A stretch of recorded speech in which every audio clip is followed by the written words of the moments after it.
Since my Cape Town Water Crisis 2018 video, people have been asking me to make a few more. More specifically, videos about being water-wise and effective water conservation during the Cape Town drought. If you want to learn some techniques that will help you in any drought and avoid Cape Town Day Zero, then this video is for you.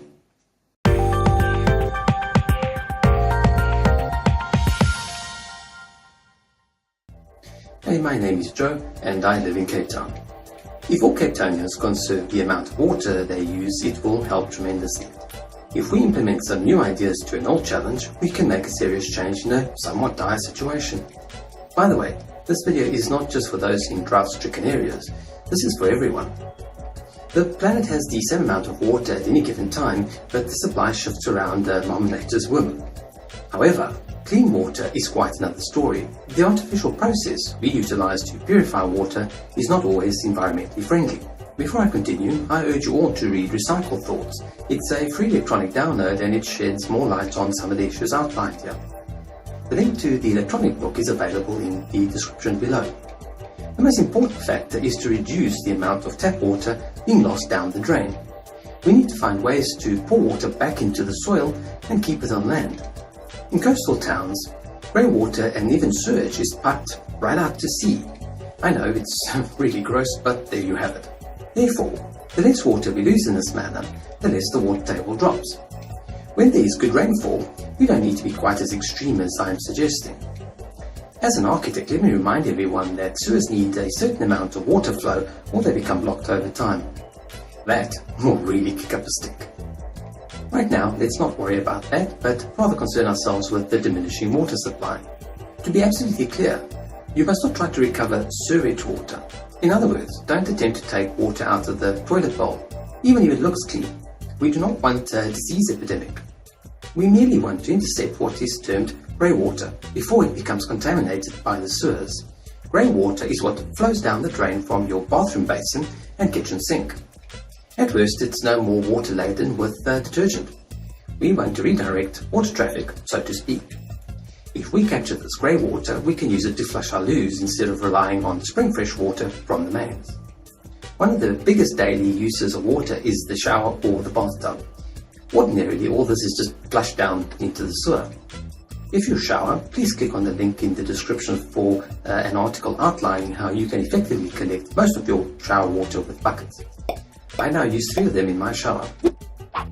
Your bath water can also be saved, and every time you need to flush, scoop out a bucket. This can be a messy business until you get the hang of it. I prefer shower water as it's already in the bucket. It's more hygienic than letting the filthy water sit in the bath too. You should also take very quick showers. Get in, get wet, soap up your hair and turn off the water. Wash your body and then turn the water back on to do your final rinse. When the water is running, keep the buckets around you to catch most of that soapy water. I find that one in front and behind provides the best result. If you are waiting for the hot water to arrive, hold up one of the buckets to the shower head to catch all that clean water. You can use that cleaner water for your last flush of the evening. I only flush to do with fresh water if I don't have enough water from the bath or shower. This is a huge water saving during drought. I'm taking really short showers these days, so I don't always retain enough water for the loo. When the water is running out, I flush less often. As the awful saying goes, if it's brown, flush it down. If it's yellow, just let them mellow. Now for the smaller water saving tips. It all adds up if we work together. Do you have pets? At the end of the day, don't throw out their water. Reuse that stale water for watering your veggie garden or any plant that has not yet perished from the drought. Did you leave out a glass of water without finishing it? Once again, use it for watering or at least pour it back into the soil so that it can be naturally recycled or evaporated. Even tea and coffee can be tossed out over the lawn, but do be careful what you use on sensitive plants. When you wash your face or your hands, place a bowl in the sink to retain the grey water. Instead of letting the water gush down the drains, practice cupping your hands under that thin trickle until full and then wash. This can literally save litres of water a day. Alternatively, wash your hands in the kitchen sink over the dirty dishes. This helps to soak and pre-wash them so that you need less clean water later. Also makes it easier to wash them. Reuse your glass or mug and only wash dishes once a day. If you are just rinsing your hands, keep a small but broad container under the tap. At the end of the day, you can also recycle this water for use for flushing and watering plants. It's also a good idea to place a smaller basin in a large kitchen sink to reduce the amount of water needed to wash the dishes. Some of the older sinks had really large basins.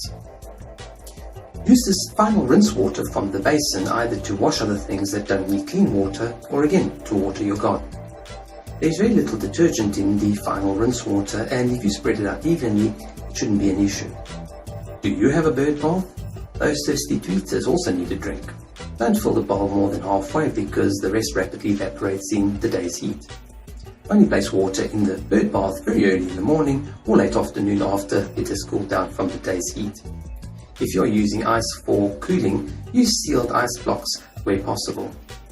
They are reusable and no water is lost. I balance sealed ice blocks on the back of my fan during a heat wave.